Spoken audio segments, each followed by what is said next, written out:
Welcome to the Making Sense podcast. This is Sam Harris. Just a note to say that if you're hearing this, you are not currently on our subscriber feed and will only be hearing partial episodes of the podcast. If you'd like access to full episodes, you'll need to subscribe at samharris.org. There you'll find our private RSS feed to add to your favorite podcatcher, along with other subscriber-only content. And as always, I never want money to be the reason why someone can't listen to the podcast. So if you can't afford a subscription, there's an option at samharris.org to request a free account, and we grant 100% of those requests, no questions asked. I am here with Jonathan Haidt. John, thanks for joining me again. My pleasure, Sam. So we're planning to do a two-part conversation here, starting with the topic that has been omnipresent and on everybody's mind for now some months, which is the COVID-19 pandemic.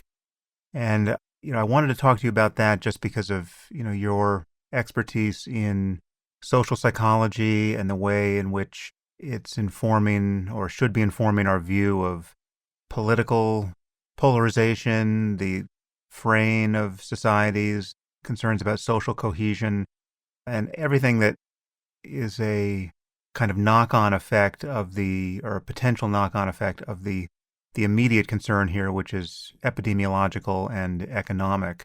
And so we'll dive into that. And then in the second half, I thought we could talk about our mutual interest in self-transcendence and the nature of consciousness and the kinds of methods people have used, and you and I have both used to explore that terrain, psychedelics and meditation being two. So this will be kind of a two-chapter conversation, and I'm looking forward to it. So, but before we begin, John, just perhaps summarize your background briefly in terms of your kind of intellectual life as it relates to psychology and politics, perhaps. Yeah, so I think in a lot of ways, I started out on a very similar path to you. I was a philosophy major in college, and I wanted to understand the meaning of life. And then I went to graduate school in psychology, and I shifted over to social psychology and morality and emotion. And I began studying how morality varies across cultures. But as the American culture war heated up, I shifted over to looking at left-right as being like different cultures. So I started studying political polarization back in 2004. And boy, is that a stock whose value has risen. I mean, it's just reached insane valuations right now. So that's what I've been studying. And so I actually got into it in part to help the Democrats win. I was so upset that the Democrats in 2004 just had no idea how to talk about morality. But as I began to write The Righteous Mind, I really started reading conservative ideas and intellectuals and discovering that there are actually a lot of ideas out there that I didn't know, and it's very valuable to hear other sides. I kind of stepped out from being on a team, and since then I've really just been trying to help everyone understand across the divide, and I'm extremely alarmed about our democracy and its health. So that's what I've been working on for the last 10 or 15 years, especially, is how do we help people understand all the different moral matrices that they live in, and thereby turn down some of the anger and make it possible to have pragmatic solutions of the sort that a democracy should be able to reach. Yeah, and you were one of the earliest people on some of these points. You might have been the first person to signal just how dysfunctional the ivory tower's view of the political landscape has been. I mean, so it's just natural within the academy to have a level of political bias that is, just would be starkly dysfunctional anywhere else. You get guarantees an echo chamber effect. And you were, very early on talking about how a lack of diversity of ideas was really socially and intellectually problematic. And so you started the Heterodox Academy to shine more light on that. Do you want to say something about that? Yeah, sure, because it's very well connected to what we'll be talking about today. So once I stepped out of the matrix and stopped being a member of a team fighting the other team, and just started being just a social scientist trying to figure out what the hell's going on, I started noticing not just that we lean left. That isn't a problem. A field can function even if it leans, 2 or 3. If you got 2 or 3 times as many people on the left as the right, that's not a problem, and it wouldn't be a problem the reverse either. We don't need balance. What we need is a complete absence of orthodoxy. So orthodoxy, means that if you dissent, you will be punished. Mm. And, that's fine if your goal is cohesion. If you're an army marching into battle, maybe that's fine. But if you're scientists seeking the truth, anybody who's read John Stuart Mill knows he who knows only his own side of the case knows little of that.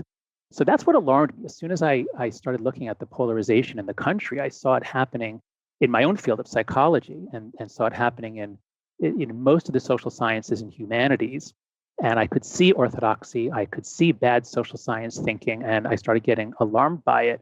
I gave a talk in 2011 on how this was a problem for social psychology. And to my field's credit, I didn't suffer. Nobody, I wasn't kicked out. People didn't get angry at me. People generally agreed it's a problem, but it's been hard to really change things. And that's what Heterodox Academy is trying to do.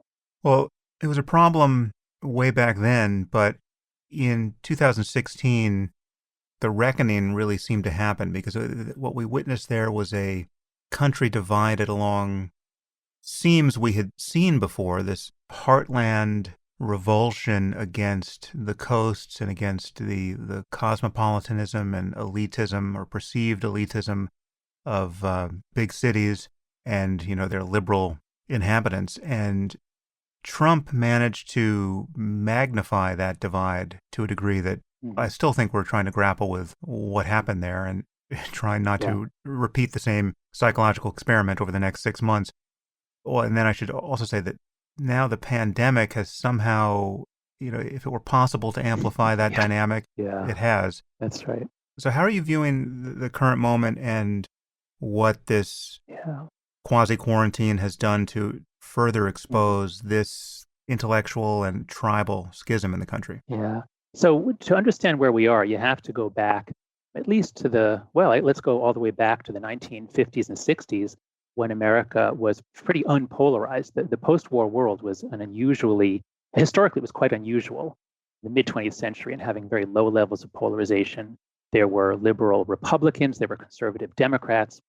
And for a variety of reasons, in the 70s and especially in the 80s, we began to see almost like, tectonic plates moving around. We began to have one party that had psychological progressives and one party that had psychological conservatives. So before then, things were all scrambled and, rural people were often Democrats and the Democrats were the party of the working man. There was a lot of mixing and matching and there was the possibility of bipartisan legislation. A lot of legislation was bipartisan back then. But for a variety of reasons, we start getting sorting into types of people who are sorting by values. I think Ronald Reagan put together a coalition that was not just economic, pro-business, it was also with Christians and religious right and family values. And this is much more dangerous because if you have coalitions based on interests, well, you can make deals, you can trade off. But when you have coalitions based on personality types that share values, well, now the other side is evil. They are bad people. And as the parties increasingly then became more purified in terms of density, that is, if there's a lot of people per square mile, it votes Democrat, and if there's few people per square mile, it votes Republican. And also very alarmingly by race, as the Republican Party is becoming more the party of white people. These splits are very dangerous. So I'm extremely alarmed. I was extremely alarmed even back around 2010, 2012, and it is so much worse now. And then there's the media environment. We can get into that later perhaps, but changes in social media between 2009 and 2011 gave us much more of an outrage machine, adding on to cable TV, which has been causing problems for a while as well. So the table was really set for an election in which reality had little grip on a lot of people and passions, anger, fury gripped a lot of people. I mean, it's basically straight out of the Federalist Papers where Madison writes about faction and the human tendency to faction. If we hate the other side so much, we don't care about the common good. And there was a lot of anger in the 2016 election. Had there not been so much anger, had we not been so polarized, there's no way Donald Trump could have gotten elected. So I think everyone needs to think, whatever side you're on, if you care about the country, we need to figure out what do we do about this? How can we turn things down in the future? Yeah, and the information piece is crucial here. The fact that people can so successfully silo themselves and pre-stigmatize other sources of information or messages that they don't want to hear. I mean, there's a level of confirmation bias and just allergy to data that doesn't fit your narrative, and conspiracy thinking that doesn't even recognize that it's conspiracy thinking, in terms of just the public conversation we're having with one another and failing to have. There's something unrecognizable about this. I don't know if that's just some kind of delusion that I've acquired based on it being delivered through new channels like social media, or if it's some recency effect, or if I'm just getting older. But to some degree, it's even ramped up in the context of this pandemic, where I see otherwise very smart, rational people, i.e. not the usual tinfoil hat crowd, succumbing to degrees of motivated reasoning that, without apology and without apparent bandwidth to check themselves ever, and proving completely unsusceptible to argument. It's just like there are no universally trusted sources of information that can resolve disagreements at this point, it seems. Well, that's right, because you have to see people not as creatures seeking information, but as social creatures enmeshed in games of competition or war or conflict. And when the conflict level is low, and you put us in the right circumstances and institutions, we actually can find the truth. And that's the magic of a university. That's the magic of science. But imagine a scientific field in which suddenly let's take all the normal dynamics of science, and then let's put a lot of money in, so that there's a huge amount of money riding on whether you get this discovery or patent. Well, that would corrupt things. And of course, that has happened to some degree in medicine in some areas. In the social sciences, money doesn't play much of a role, but politics does. And so you get, as tribal passions and hatred of the other political party rises, you get the same kind of corrupting dynamic there. So I do think it is a theme of the 2010s, and I suppose of the 2020s, that it is actually getting harder to find the truth than it was 20 or 30 years ago, I believe. That is, despite obviously some kinds of facts and truth are just fantastically easy. I mean, I'm very grateful for Google and the internet. Obviously, many things are getting better. But anything that is politically or morally tagged so that one side wants to believe it and the other doesn't, in some ways, it is now harder to find the truth than it used to be. At least that's what I'm coming to see. In my own field in psychology, we've had this replication crisis. And so this is a different mechanism. But we used to think that, when I was in grad school, we learned that correlational studies are not very reliable, but experiments, wow, that's the gold standard. If it's a random assignment, double blind, boy, that tells you what caused what. But now we're finding that even a lot of our experiments don't replicate. And so I think the attitude we have to take into the 2020s is a lot more humility. We simply don't know what the truth is, no matter how fervently we believe we do. And I imagine you're quite familiar with that kind of a mindset and issues of faith, but it infects all of us. And I'm hopeful that this virus, this pandemic, has humbled everyone, because we were pretty much all wrong about a lot of things. We're still wrong about most things, or many things probably.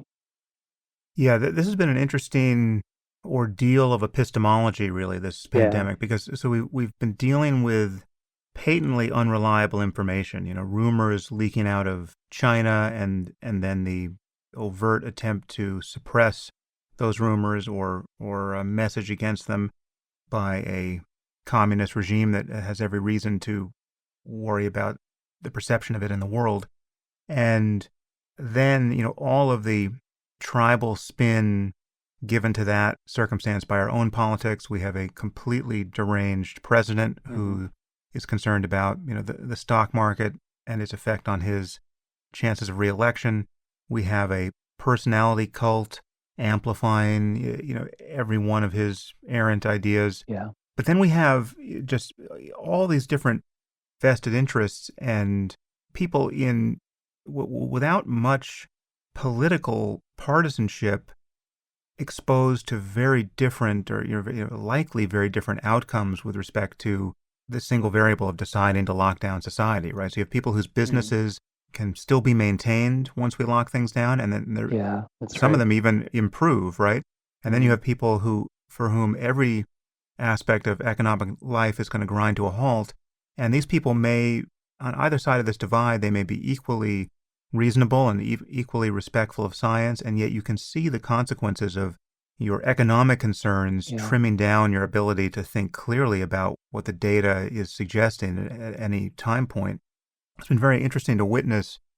I mean, I continue to believe that at every point along the way, even when the truth is we still don't know how lethal this disease is. That's right. But at every point along the way, it has been prudent to try to stop the spread of the contagion, to spare our healthcare system, because we could see what was happening in Italy and other countries, and to use the time we were thereby gaining for ourselves to ramp up testing and our ability to trace and isolate cases and to understand the virus and obviously develop therapeutics and ultimately a vaccine. Now we have proven surprisingly inept at using the time well, and that's something we have to figure out how to improve and understand, going forward. But it has always seemed prudent, even given the absolutely predictable economic costs, to err on the side of caution here, because at every point along the way, this has seemed considerably worse than the flu. I mean, the analogies to the flu have always seemed inaccurate. And the question is, how much worse is this than the flu? Then reasonable people can debate that. So, for instance, there are very prominent people who are making claims like hospitals are coding more or less every conceivable death as a COVID death.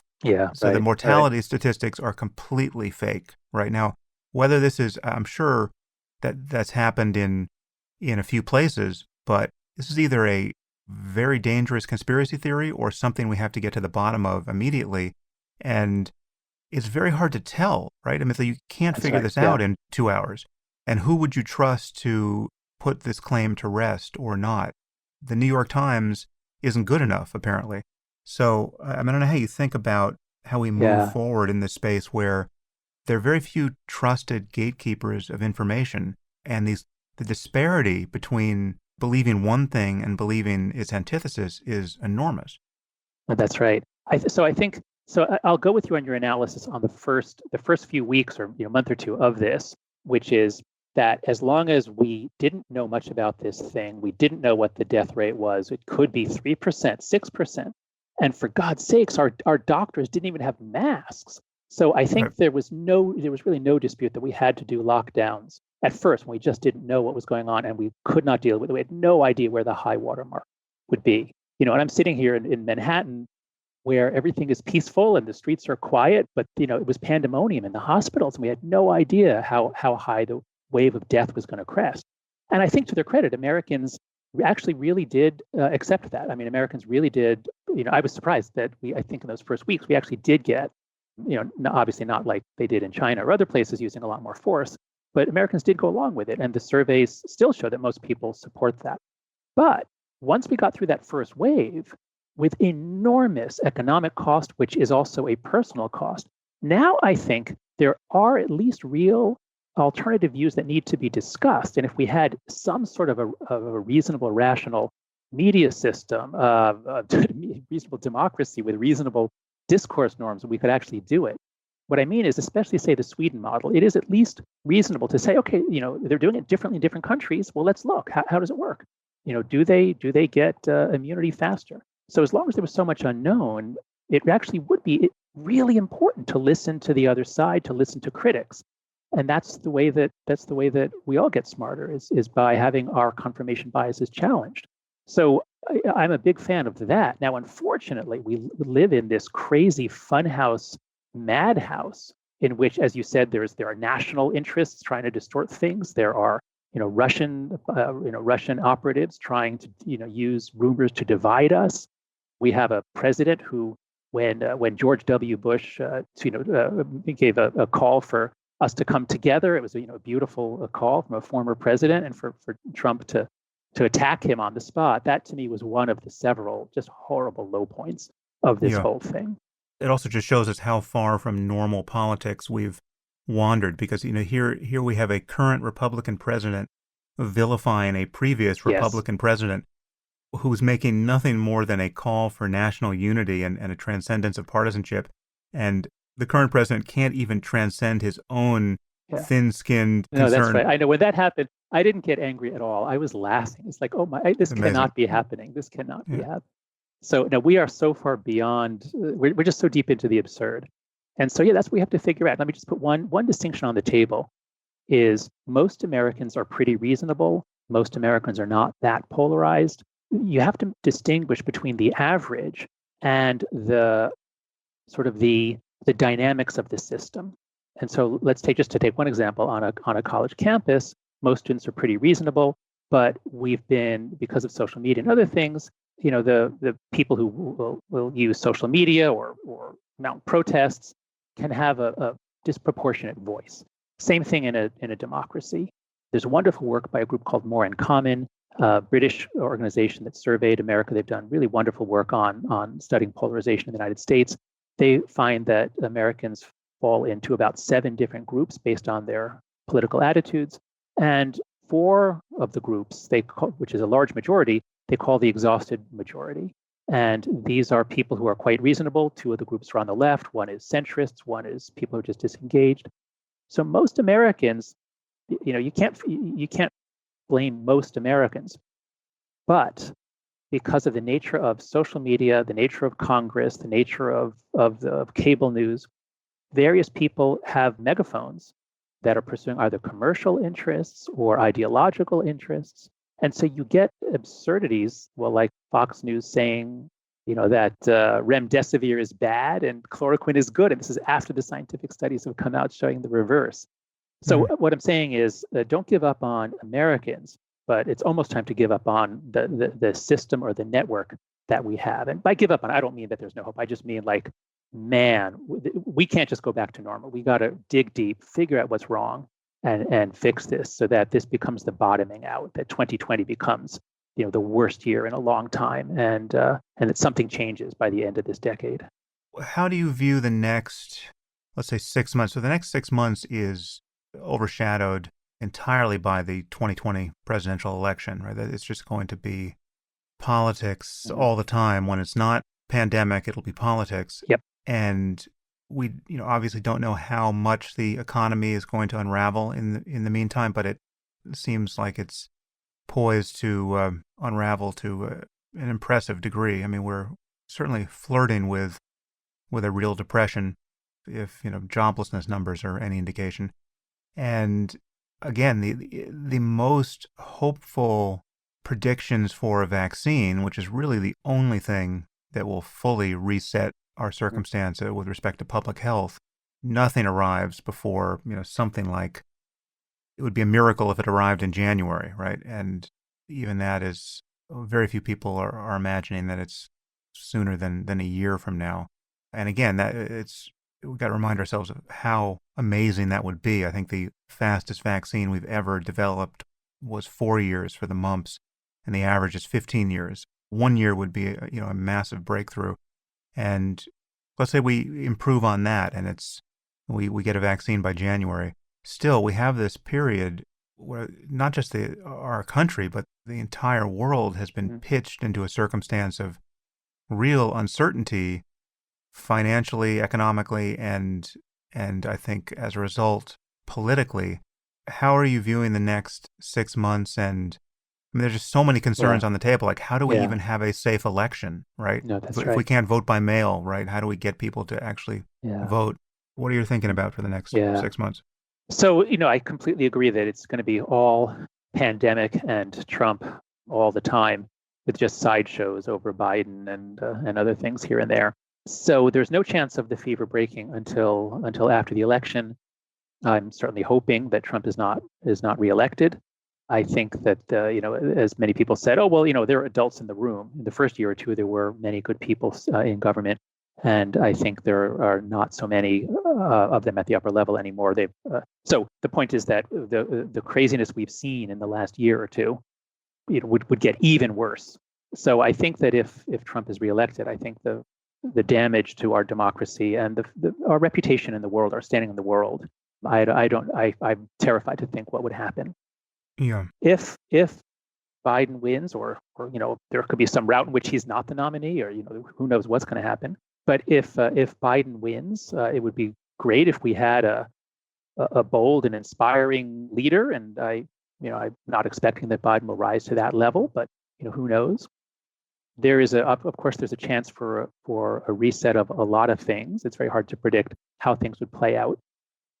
The one thing I would question what you said is you say nobody is predicting a vaccine for a very long time. Yes, that's true, but this is one of those things. Like, we've been told a lot of things about about the virus, like don't wear masks, and we wash your hands for 20 seconds, and it turns out a lot of that was either wrong or at least not based on evidence. It is true that experts tell us it's likely to be a long time, and you're right that no vaccine has ever been invented that quickly. But there's 100. I just saw on the news the other day. There's 100 vaccines that are in development, and 3 or 4 of them are going into clinical trials now.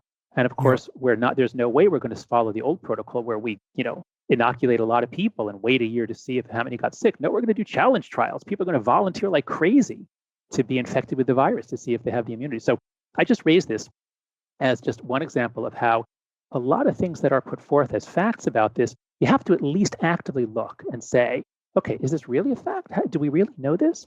And under what scenarios might this not come true?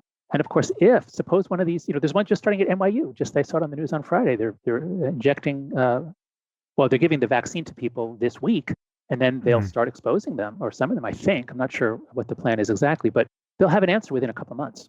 And so let's just suppose it works. Well, that would really change everything, and in a way that I think obviously could greatly benefit Trump. What I'm hoping, presidents and leaders often get a bump because of a crisis. Trump got hardly any, but it's the incompetence, which is what I'm hoping will turn off the middle of the country. It's the bumbling incompetence that I think is likely to be powerful for a lot of people who are not part of his base. But if somehow, if there's a scientific breakthrough and the vaccine comes quickly, a lot of people will say, see, it's just like Trump said, it'll just magically go away. So, I just think we can't, it's very hard to game out how things are going to play out, both scientifically and economically. Yeah. I would place a bet on what seems to be the pervasive incompetence at the moment. I mean, just because even if we had a vaccine today that we knew worked, we have to roll that out to, in our case, 350 million people. And our struggle to even get testing going I know, is instructive. So you just imagine having to produce the vials of vaccine, and if this is an injectable, right, or as opposed to something that you can inhale, it's daunting. Yeah, but look, it could be invented in China. We're all assuming that it's going to be invented by Americans, but there's a lot going on in Europe, in Israel, in China. So then all the more reason to worry that we're not first in line to get it, right? Well, that's right. Well, so I don't know how in the weeds you've gotten with Trump supporters. I've commented on this in several places, and the thing about the Trump phenomenon that has been most mystifying to me is that among his supporters, and not even people who are unsophisticated, even people who I'm surprised to even discover they did support him at all. What I find that is truly mystifying and really just confounds any effort to have a reasonable conversation about politics is a total unwillingness to admit that there's anything consequentially wrong with him. That his lack of understanding of complex issues, that his bluster, his dishonesty, that any of this is in any way negative, right? What I feel like I meet in trying to convince Trump supporters of anything is just an absolute stonewalling on points that just seem objectively true, and my noticing them is not at all a sign of my own partisanship. Just to say that Trump lies more than is normal in a politician. That is as objectively true as the Pythagorean theorem. There's just no possibility of debating that. And yet, even that will not be conceded. Or if conceded, there'll be some assertion that it just doesn't matter. All politicians lie is the mantra you will reliably hear at that juncture in the conversation. And there's something like 100 points like that. It's hard to understand what is at the root of it, because this is not an ordinary form of tribalism. This is not like members of, the Christian right who are Christian fundamentalists, and they have a whole worldview organized around their, having grown up evangelical or whatever, and now they're voting for whoever it is, George Bush, because he's on their side and he's going to put in the right conservative judges and block abortion. And it's not part of a whole system of belief like that. It's just, in many cases, the only thing that seems to be organizing it ideologically is a revulsion at the status quo, that was repudiated in the 2016 election. The business as usual that Hillary Clinton represented, we don't want any more of that. And also, we probably don't want to pay any more in taxes. And you get those two variables clattering around a person's brain, and it has summed to something like a cultic unwillingness to admit the obvious just across the board whenever the conversation turns to Trump. Yeah, so let me give you a handy little psychological tool that can explain this. So there's a wonderful term. There's research by Tom Gilovich at Cornell, who studied motivated reasoning, and I got this little formula from him. He says, when we want to believe something, we don't look at the evidence and say, is the evidence mostly on the side that I want to believe? We just say, can I believe it? Do I have permission to believe it? Meaning, can I find one example, one argument, one piece of evidence? And if I can, I'm done. I stop thinking, because if someone challenges me, I can point to this piece of evidence. Whereas if you don't want to believe something, you say, must I believe it? Am I forced to believe it? So I've had the same experience as you. I have several, I communicate with a lot of people on the left and the right, and I have some very smart correspondents who are Trump supporters. And I've had that exact debate with them about whether there's something wrong with him. And, the psychiatrists say the most likely diagnosis is narcissistic personality disorder. He makes everything about him. And you and I think that that's as objective a fact as the sun rises in the east, that he does that more than other people. But once you understand that everybody's asking not, is it true, but must I believe it? Well, the answer is always no. There's almost nothing that you have to believe. Certainly not anything about politics or anything that can't be measured exactly precisely and with no questioning about what the rules are. So you and I can point to, well, look at the fact checkers. They find 10,000 errors. Well, the Trump supporters will simply point out that those fact checkers work for the Washington Post or Snopes or other places that have known left-wing biases, and they're right. So it's very hard to get at the truth. And I think, of course, there is a truth. But when Trump supporters ask, must I believe it? The answer is always no. And one of the best ways to get a little bit more humility here and calm down the anger a little bit is to say, just always turn it around and say, is there some different issue on which my side is just as obtuse? And, I think people on the right would point out that, well, people on the left, pretty much anything about race and gender and LGBT and, immigration. I mean, there's all these issues that are sacred issues on the left, at least in my part of the left in the, universities. But as you know, I spend a lot of time hammering the left for its I admire epistemological vices as well. For your guts, yes. So I get it from both sides. Yet, I mean, when you just look at the way in which we have shed influence in the world in the last few years, where we have just by turns terrified our allies and gratified our actual adversaries, it's just, it's mind-boggling that you have something like 40% of American society that sees absolutely no problem with this. I mean, worse, they see this as some form of progress. Yeah. Okay. So here's the metaphor that's helped me understand the otherwise just unfathomable state of our country now. So I began to feel around 2014, 2015 that something was deeply wrong. Like something has changed about the universe. And I played with this. I just had this uncomfortable feeling for a couple of years. And finally, like a year or two ago, I started working this metaphor into my talks. Suppose that God one day just doubled the gravitational constant. So, in our universe, there's like 25 physical constants, the mass of an electron, things like that. And if God just said one day, let's just double the gravitational constant just for fun, like everything would go totally haywire in the physical world. And, planets would move in their orbits and planes would come out of the sky and it would just be, bizarre and disastrous. And I think that what happened is basically that, but in the social world.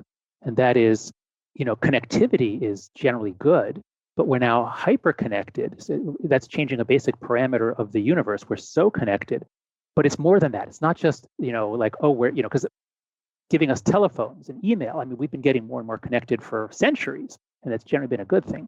It's the nature of the connectivity. It's connectivity in which we are communicating not privately, but in front of an audience, and the audience rates the communication. So this, I think, is what social media has done to us.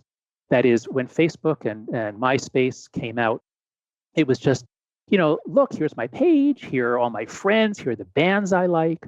There's some showing off, but it wasn't toxic and it was not bad for democracy. I have an article in The Atlantic last November with Tobias Rose Stockwell where we show how, beginning in 2009, when Facebook added the like button and then Twitter copied it, and Twitter added the retweet button and Facebook copied it, and then they both algorithmicized their news feeds much more. So between 2009 and 2012, the nature of human connectivity changed radically in ways that I think are very, very bad for democracy. That is, it wasn't just that we could now talk to each other privately for free.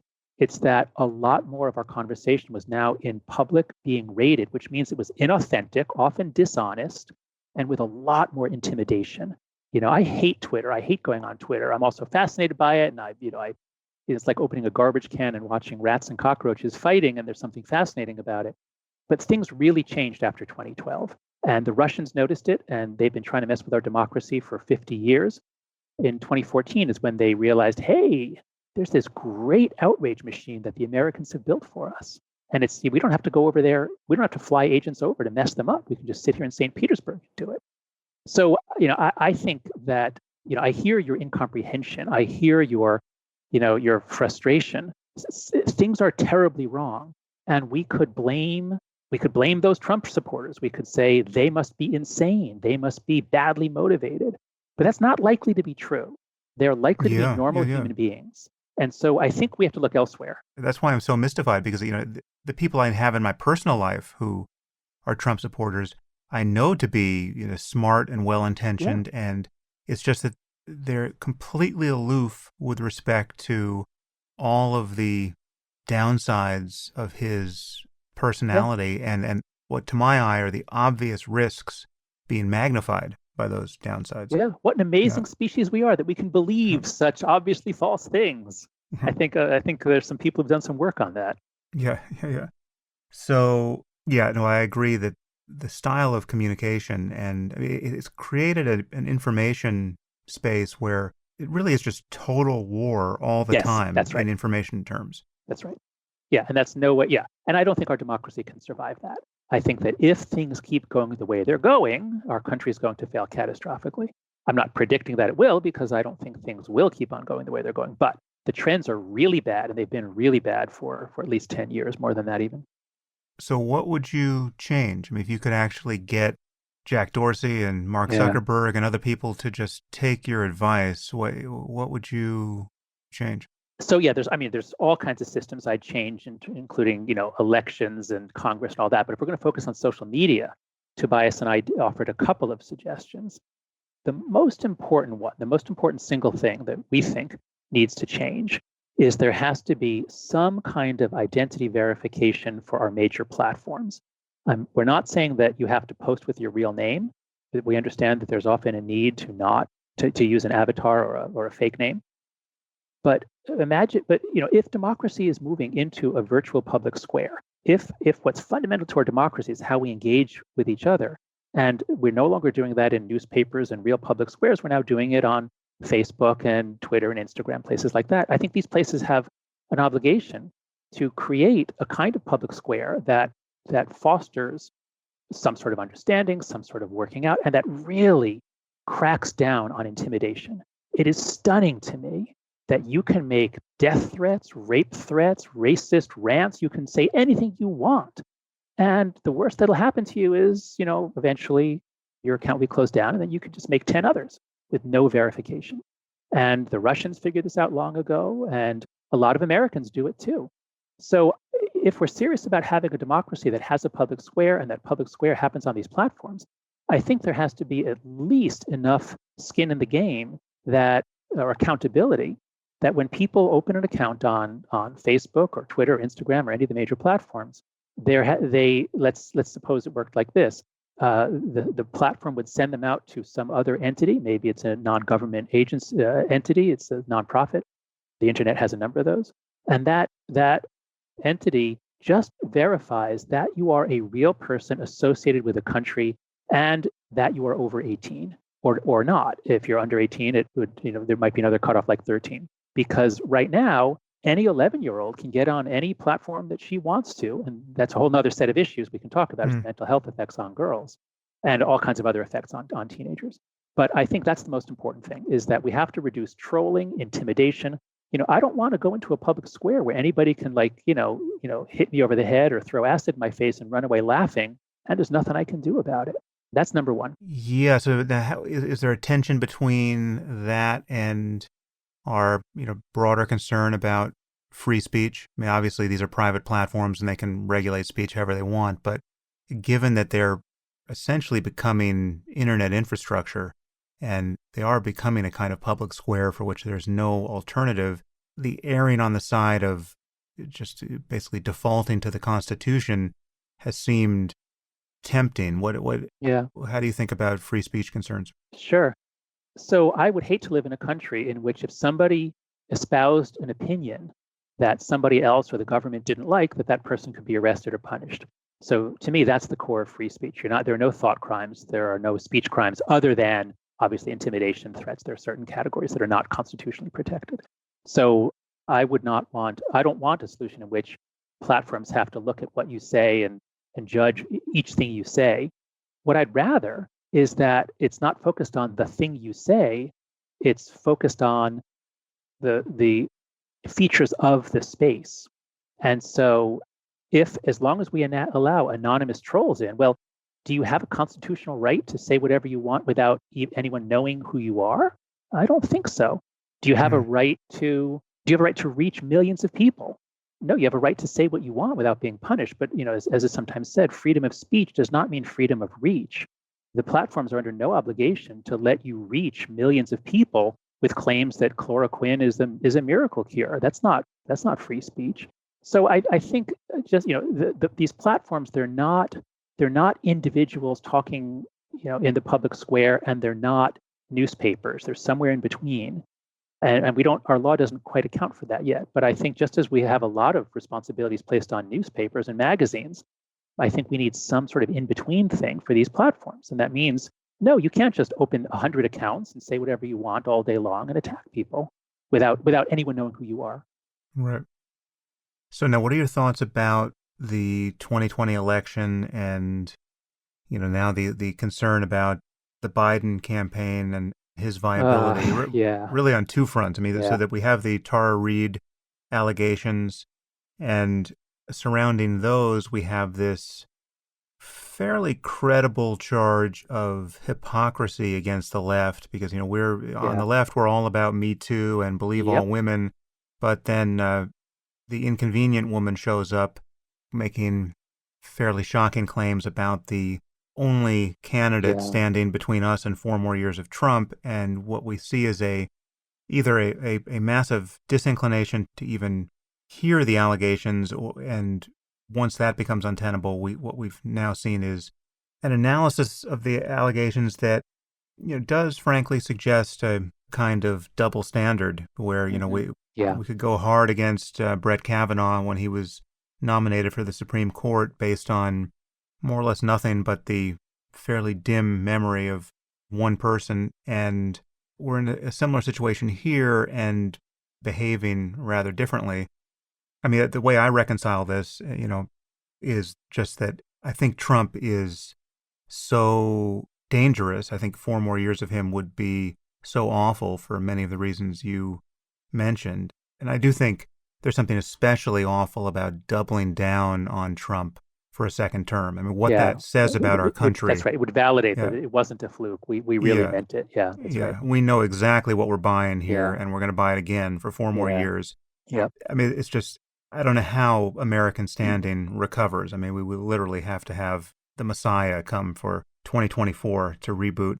But so given that, I honestly don't care what is true here. I mean, it's like I can own that he might have done something absolutely awful, which should, in a normal world, disqualify him for the presidency.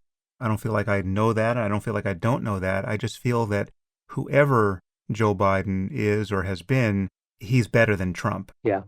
Just Yeah. his facade of Yeah. professionalism as a normal politician and a normally empathic person is so much better than what Trump Yeah. manages to muster as a person that there's really nothing to decide here. Yeah. For me, that seems to skirt hypocrisy. I'm not inclined to treat Tara Reade's allegations differently than Blasey Ford's, and if that's the apt comparison.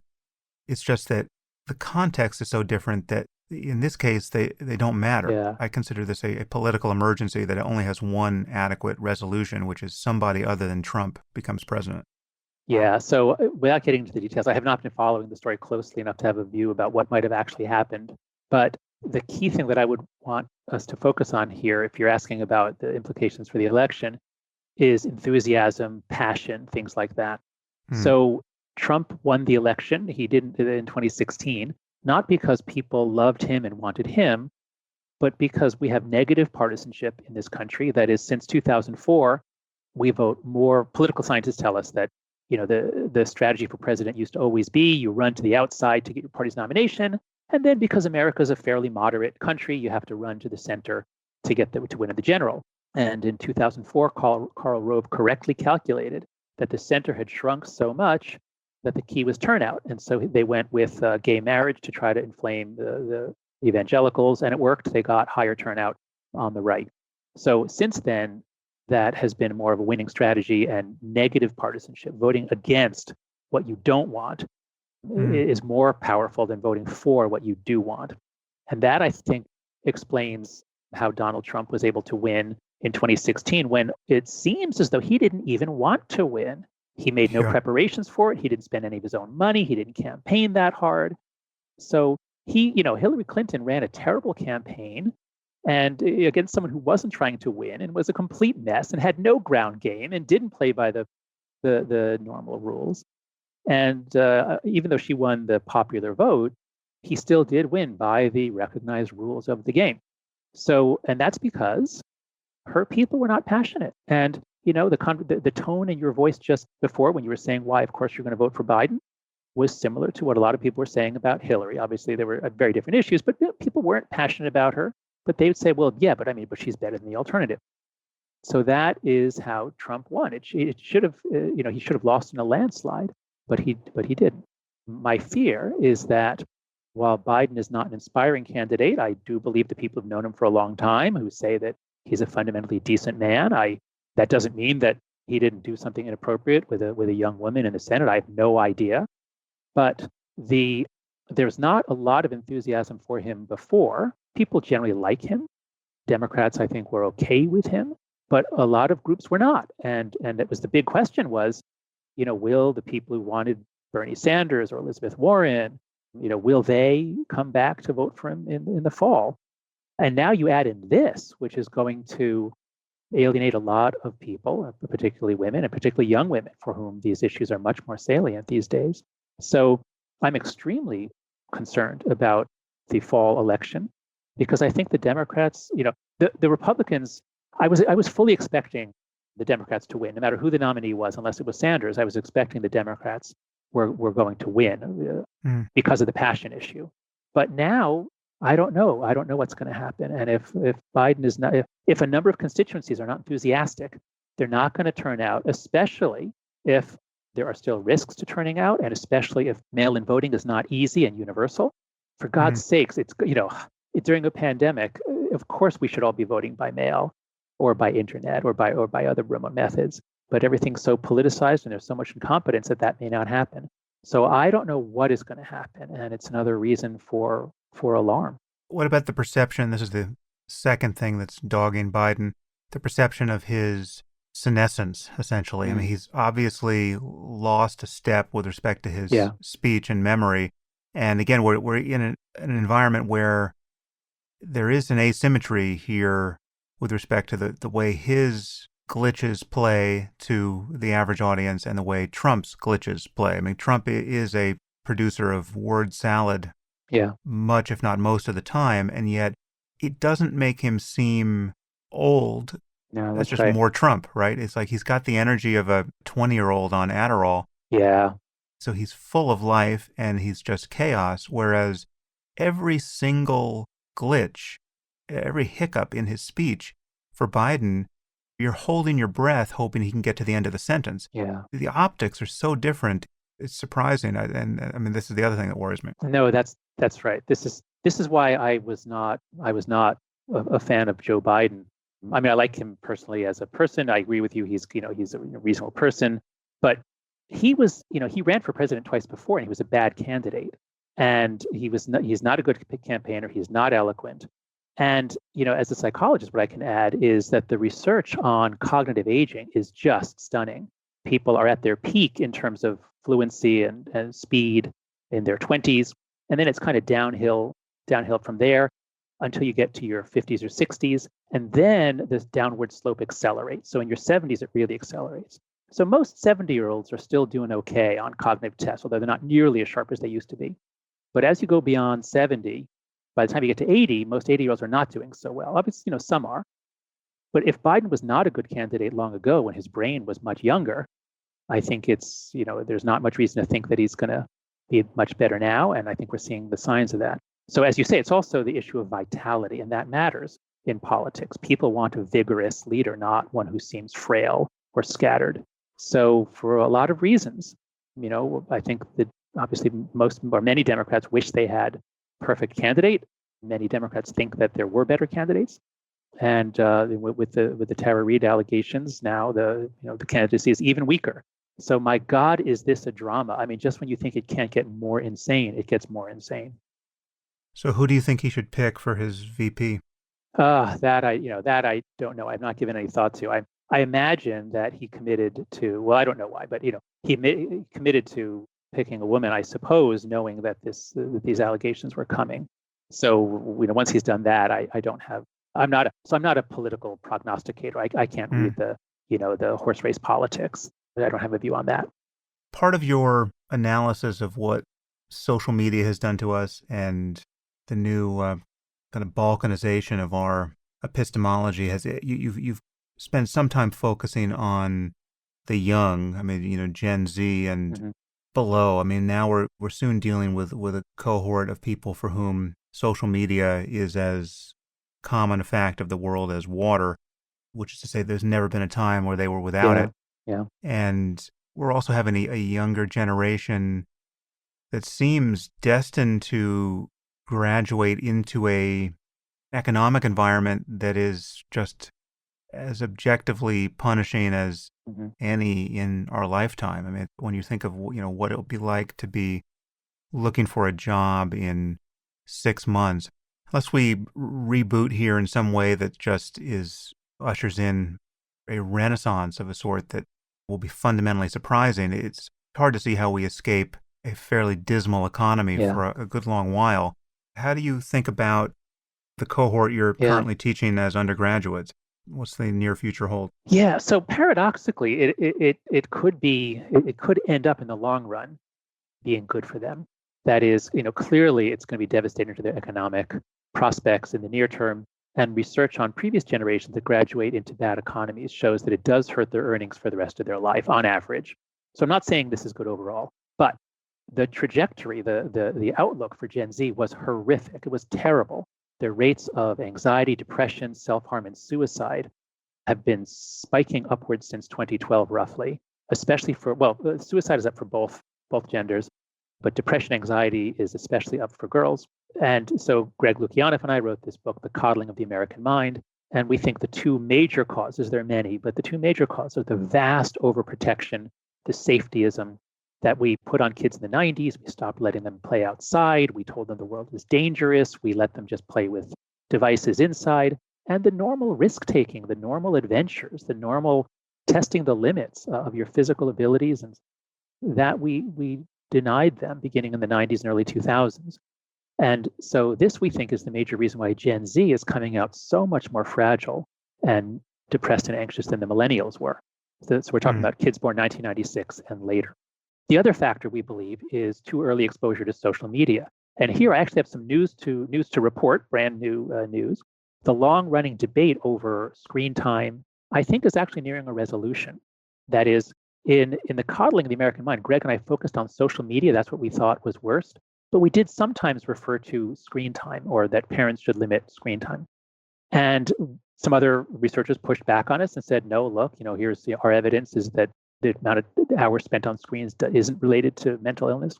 And then Jean Twenge and I reanalyzed data and are basically able to show that consistently, if you look at almost all the data sets that show no overall effect of all screen time, well, if you dig in and you say, okay, not all screens, including TV, but rather just social media, and not all kids, but just girls, then you consistently find a relationship between heavy social media use and depression and anxiety.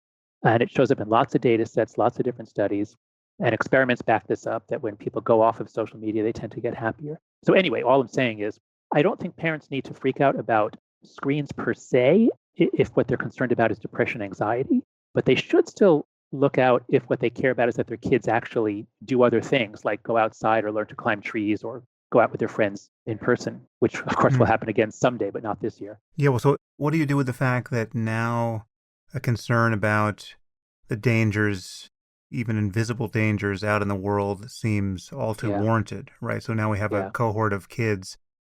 I mean, I've got two daughters, 6 and 11, who are now quarantined and having a fairly unusual experience. I mean, they happily, our limitations on screen time have been impressively relaxed. So they're enjoying that, but tell me about social media. Is your 11-year-old on Instagram? No. Good. All that. I mean, I'm going to be as conservative as can be achieved on that front. But there are elements of it that are starting to leak into her experience now, just because of the classroom is on Zoom, and they have common projects where they're commenting on each other's work, and so they're texting, and so there's communication in front of an audience happening, a fair amount. And how that differs from social media really is just that it's not open to the rest of society. It's just her among her friends. But even there, it just seems to me like a whole new module has been installed in her brain, which is, her attention is being captured by somebody else's response to something she put out there. And that, that has many of the features that would concern one with social media. Yeah, that's right. So to the extent that screens foster direct face-to-face interaction, talking on the phone by FaceTime or Zoom, that's all great. There's no problem at all there. I actually bought my son an Xbox when this all hit. He'd wanted one for a long time, and the research doesn't seem to show that it's related to anxiety, depression, although it is very addictive and it does tend to fill up all the available time. So he has 3 hours a day on Xbox, but it's great that he's really playing it with his friends. So to the extent that these devices facilitate real direct interactions, that's great. But yes, as you say, the problem is a lot of these are indirect interactions where people are rating and commenting, and that seems to be especially hard on girls. So I think so this could get worse. But here's where I think things could get reset. There is actually danger out there now because of the virus. Now, not that much for kids, but it's a physical thing. Whereas what we were getting to before this hit was emotional safety. We were treating kids as though they were so fragile that if they were exposed to bad news, that they would somehow be damaged. And what I'm hoping is that this pandemic will reset some of our safetyism and move us away from sort of the trivial things we've been looking at. The effort to protect kids' self-esteem, the effort to protect them from words and ideas. So having more adversity in your childhood could end up being beneficial. And this is the idea of anti-fragility, which is really central to our book. The word was coined by Nassim Taleb. Lots of people have many views about him, but I'll just say that idea. But that idea, I think that idea. That idea is a good one. Yeah, I should say he has views about many people too. So yes, I've noticed. But so I don't want to miss this one point. So, but what you just said suggests to me there's another trap to fall in here, which is overprotection. If I'm trying to curate, just go back to what you just asked me with respect to my allowing my daughter the social media experience. I mean, one, the impulse there is to protect her from the onslaught of negative or, destabilizing or anxiety producing information that I don't want her to have. And it seems to me there are two potential pitfalls there. One is just this, it's another form of coddling, right? I'm trying to protect her from something that she should develop the tools to just assimilate, or one could say that. And then there's just this other feature, which I think is natural to worry about, which is if all of her friends are on Yeah. Instagram and she's the one who isn't, well, then there's just a social exclusion penalty that you would imagine a young That's right. teen would That's right. pay. Yeah. So to take your first point, it does seem as though I might be contradicting myself. I'm saying that in general, kids should be exposed to adversity. They should learn from experience, and you should let them make mistakes. Yes, in general, that is true. But there are certain things, such as, let's say, alcohol, heroin, prostitution, gambling, where we say, you know what, my 11-year-old is not ready for that. Maybe when she's 16, 18, or well, obviously not prostitution. But the point is that there are certain things that an adolescent brain is just not ready for. Right. And what I found from speaking with a lot of middle school and high school kids is I ask them, all right, so how many of you have been shamed on social media? Okay, all hands go up. Then I say, now, how many of you think that being shamed on social media toughens you? That is, you go through it and you say, you know what? I don't care what people think of me. I've been shamed so many times. I don't care anymore. No hands go up. How many of you think it makes you more cautious, more fearful? You double check and triple check yourself. You're not authentic. Most hands go up. So there's something about public shaming and exposure that is especially unhealthy for middle school kids and especially for girls. So I'm not saying, it's a losing battle to keep it out of high school. But look, the minimum age, you have to be 13 to get an account. But by 5th or 6th grade, most of the girls have it in many schools. And that is something that I'm really trying to change. As long as there is now evidence that social media is particularly bad for girls. Now, the millennials weren't harmed by it. They didn't get this until they were in their 20s.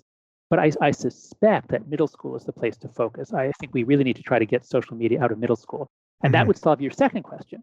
Because yes, if it's only your kid, when I kept my son off of video games, he did feel excluded because the other boys were all on it all day long. So it has to be done systemically. And that's why I think middle school is the place to focus. If anybody's listening to this who has any influence over middle school, try to get a school-wide policy that discourages parents from letting their kids, discourages anyone from having a social media account until they get to high school. Wait till they're 14 or so. Wait till they're in high school. But middle school is so hard already, especially on girls. So don't make it harder. So now let's pivot to topics which, on their face may seem impressively detached from the current concerns, but not really. I mean, I want to talk about human well-being and experiences of the positive end of the spectrum of human psychology and how we conceptualize this terrain. And this is, if anything, an interest in this has been heightened by our current circumstance because so many people have been forced into something that impressively resembles a kind of retreat, right? I mean, the people are experiencing solitude to a degree that is not normal for them. And for most of us, there's been a forced reprioritization of values. We have a vantage point from which to see how we've been living all these years and the kinds of things that have captivated our attention. And much of that has been stripped away, or at least shuffled to a degree that many people are experiencing even a silver lining to this quarantine because they're experiencing better time with their families in many cases, or this heightened sense of uncertainty, the sense that really anything can happen at any time. And that's always been true, right? But we live most of our lives as though we take a lot for granted, and taking those things for granted amounts to a kind of death denial and a sense of control that has never really been factual. So there's a lot to motivate a conversation about things like meditation and psychedelics and what they can reveal about the nature of the self and experiences of self-transcendence. So let's dive into the deep end of the pool, John. Yep. Perhaps to start, give me a sense of your background here. I know you spent some time in India at some point, either in graduate school or as a postdoc, but remind me how you came to be interested in these topics. Sure. So, because I study morality, I've been interested in moral transformations. You get that from religious experiences, William James' book, Varieties of Religious Experiences, full of all these sudden moral rebirth from an encounter with God. So I've always been interested in these self-transcendent experiences and their capacity to change people's moral nature. But actually, there's a very personal reason for it, and I've been looking forward to talking about this with you because you've been out on this for a long time talking about psychedelics, and If you'd like to continue listening to this podcast, you'll need to subscribe at samharris.org. You'll get access to all full-length episodes of the Making Sense podcast and to other subscriber-only content, including bonus episodes and AMAs and the conversations I've been having on the Waking Up app. The Making Sense podcast is ad-free and relies entirely on listener support, and you can subscribe now at samharris.org.